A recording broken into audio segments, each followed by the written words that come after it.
வேண்டுமா வேண்டாமா? என்னடா இது வேண்டுமா வேண்டாமா அப்படின்னு ஏதோ ஒரு பொடி வச்ச மாதிரி பேசுகிறானே. இல்லை, மதிமுக பொதுச் செயலாளர் திரு வைகோ அவர்களுடைய நாடாளுமன்ற உறுப்பினர் பதவிக்காலம் இன்னும் சில தினங்களில் முடிவடைய போகிறது. ஸோ அதை பற்றின ஒரு அரசியல் வட்டாரத்தில் ஒரு சுறுசுறுப்பாக ஒரு டாபிக் ரொம்ப விறுவிறுப்பாக போய்கிட்டு இருக்கு. அவருக்கு மறுபடியும் எம்பி சீட்டு கொடுப்பாங்களா கொடுக்க மாட்டாங்களா? ஒருவேளை கமலுக்கு போயிருமோ, ஒருவேளை இவருக்கு வயசாயிருச்சுங்கிறதுனால வீட்டில் ரெஸ்ட் எடுக்க சொல்லிடுவாங்களோ அப்படின்னு ஒரு டாக்கு பரபரப்பாக அரசல் புரசலாக ரொம்ப சுவாரஸ்யமாக பேசிக்கிட்டு இருக்காங்க. ஏன் கொடுக்கணும், ஏன் கொடுக்கக்கூடாது, இப்படிலாம் பேசியிருக்காங்க. சரி, ஓகே, நம்ம பார்ப்போம். அவருக்கு ஏன் கொடுக்க வேண்டும், அவர் எதற்காக மீண்டும் நாடாளுமன்றம் செல்ல வேண்டும் அப்படிங்கிறத நம்ம இந்த வீடியோவில் பார்ப்போம். 1970களின் இறுதியில் வைகோ அவர்கள்கிட்ட கேட்ட கேள்வி, நாடாளுமன்றத்துக்கு போய் நீ என்ன பண்ண போகிற? அன்றைய வை கோபாலசாமி திமுகவுடைய உறுப்பினர், அவர்கிட்ட கேட்ட கேள்வி. அதுக்கு அவர் சொன்ன பதில், நான் எதுவும் பண்ண போகிறதில்ல, ரொம்ப எளிமையாக ரொம்ப சிம்பிளாக, எங்களுக்காக பேசுகிறதுக்கு நாதி இல்லையே அப்படின்னு ஏங்குகிற மக்களுக்காக நான் பேசுவேன், அவங்களுக்காக நான் துணை நிற்பேன் இப்படின்னு சொன்னார். அவர் சொன்ன வார்த்தையை 2025 வந்துருச்சு. 25 வரைக்குமே அவர் சொன்ன வார்த்தையை அவர் காப்பாற்றிக்கிட்டு இருக்காரு. இந்திரா காந்தி தொடங்கி மொரார்ஜி தேசாய், வாஜ்பாய், மன்மோகன் சிங், மோடி இப்படின்னு அவர் பார்க்காத பிரதமர் கிடையாது, அவர் பேசாத மக்கள் நல பிரச்சனைகள் கிடையாது. அவர் சொன்ன வார்த்தையை காப்பாற்றிக்கிட்டு இருக்காருங்கிறதுக்காக 2 பிரதமர்களுடைய ஸ்டேட்மெண்ட்டை உங்களுக்கு சொல்கிறேன். ஒன்று, மறைந்த முன்னாள் பிரதமர் மரியாதைக்குரிய திரு மன்மோகன் சிங் அவர்கள். அவர் வைகோ பற்றி ஒரு இடத்துல பேசுகிறப்ப, என்னை வைகோ எப்போ மீட் பண்ண வந்தாலுமே 2 தடவை அவர் பிரைம் மினிஸ்டராக இருந்திருக்காரு.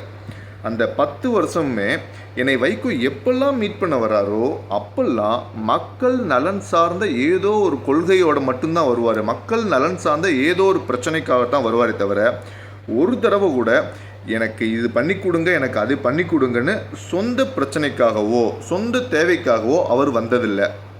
இது மறைந்த முன்னாள் பிரதமர் திரு மன்மோகன் சிங் அவர்கள் சொன்னது.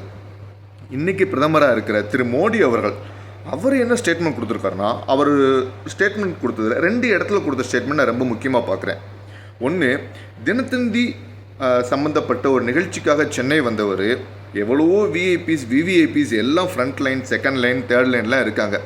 ஸ்டேஜில் இருந்து இந்த பக்கம் செக்யூரிட்டி சொன்ன வழியாக இறங்கி போக வேண்டியவர், செக்யூரிட்டி சொன்ன அந்த பாதையை தாண்டி போகிறாரு. ஒன்று செக்யூரிட்டி கார்ட்ஸ் எல்லாம் பதட்டம் ஆகிட்டாங்க, என்னாச்சுன்னு.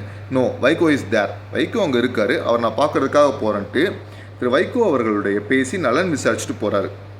அந்த இடத்துலையும் சரி, இன்னொரு இடத்துலையும் சரி, என்னை வைகோ எப்போ வேணாலும் அப்பாயின்மெண்ட் இல்லாமல் பார்க்கலாம். இதுக்கான அர்த்தம் என்னென்னா, நான் எவ்வளோ ஏன்னா பிரதமர் கண்டிப்பாக அவருக்கு எவ்வளோ முக்கியமான வேலைகள் இருக்கும். கொள்கை ரீதியாக வைகோ மோடி அவர்களை ரொம்ப ஆக்ரோஷமாக ஆவேசமாக எதிர்த்துக்கிட்டு இருக்காரு. பிரதமர் அவருடைய வேலை ரொம்ப பிஸியாக இருக்கும், எல்லாமே அவருக்கும் தெரியும், திரு வைகோ அவர்களுக்கும் தெரியும். ஆனால் மோடி இந்த ஒரு ஸ்டேட்மெண்ட் சொல்கிறதுக்கு காரணம் என்னென்னா, நான் எவ்வளோ பிஸியாக இருந்தாலும் என்னைய வைகோ பார்க்க வர்றாருன்னா கண்டிப்பாக ஏதோ ஒரு மக்கள் நலன் சார்ந்த பிரச்சனைக்கான ஒரு தீர்வு கேட்டு தான் வருவாரே தவிர அவருடைய சொந்த சுய லாபத்திற்காக அல்ல அப்படிங்கிறது திரு மோடி அவர்களுக்குமே தெரியும். இந்த 2 ஸ்டேட்மெண்ட் போதுங்க அவர் எப்படிப்பட்டவர்னு நாடாளுமன்ற உறுப்பினர்கள், நாடாளுமன்ற அவைத் தலைவர்கள் எல்லாருக்குமே தெரியும். என்னைய கேட்டால் வைகோ இன்னும் ஒரு முறை இல்லை, இன்னும் 100 முறை அவர் நாடாளுமன்ற உறுப்பினர் ஆனாலும் சரி, மக்களுக்காக மட்டும்தான் பேசுவார் தவிர ஒரு இடத்துல கூட சுய லாபத்துக்காகவோ சொந்த தேவைக்காகவோ பேச மாட்டார். காப்பே ரணசிங்கம் அப்படின்னு ஒரு படம் வந்துச்சு. அந்த படத்தோடைய கதை ரொம்ப சிம்பிள். கணவர் வெளிநாடு போயிடுறாரு, அங்கே இறந்து போயிடுறாரு. அவருடைய உடலை திரும்ப தாயகம் கொண்டு வர்றதுக்காக அவங்க மனைவி போராடுவாங்க. ஆனால் நிஜத்தில் எவ்வளவோ காப்பே ரணசிங்கங்களை, நிஜத்தில் எவ்வளவோ ரணசிங்கங்களை தனக்கு இருக்கிற டெல்லி லாபியில் தனக்கு இருக்கிற நட்பு வட்டாரத்தின் மூலமாக வெளிநாடுகளில் இறந்தவர்களுடைய உடலை தாயகம் கொண்டு வர்றதுக்கு அவர் முயற்சி செய்து கொண்டு அந்த குடும்பத்தினர், இறந்தவங்க திரும்ப வரப்போகிறதில்ல, ஆனால் அவங்க முகத்தை கடைசி உரையாக பார்க்கணும், பொண்டாட்டி, பிள்ளைங்க, அப்பா, அம்மா, தம்பி, அண்ணன், இப்படி எத்தனையோ பேர் இயங்கிட்டு இருப்பாங்க. அந்த குடும்பங்களுக்கு உதவி செஞ்சு அவங்களுடைய ஆசையை நிறைவேற்றி வச்சிருக்காரு.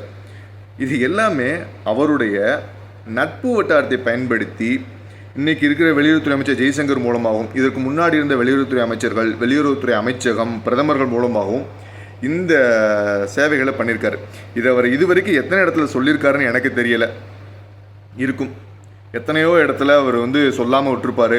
அவர் ரொம்ப சாதாரணமாக சரிப்பா நல்லா இருங்க போதும் அதோடு அப்படியே முடிச்சுட்டு போயிடுவார். ஆனால் இந்த மாதிரி எவ்வளவோ பண்ணியிருக்காரு. ஸோ அதான் சொல்லல, இன்னும் ஒரு தடவை இல்லை, இன்னும் 100 முறை அவர் நாடாளுமன்ற 100 முறை இல்லை 100க்கும் மேற்பட்ட முறை நாடாளுமன்ற உறுப்பினராக இருப்பதற்கான 100க்கு 100% தகுதி வாய்ந்த ஒருவர்.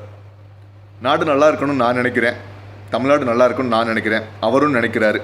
அவர் ஏற்றுக்கிட்ட கொள்கை எனக்கு தெரிஞ்சு ஒன்று தான், மக்கள் நலன்.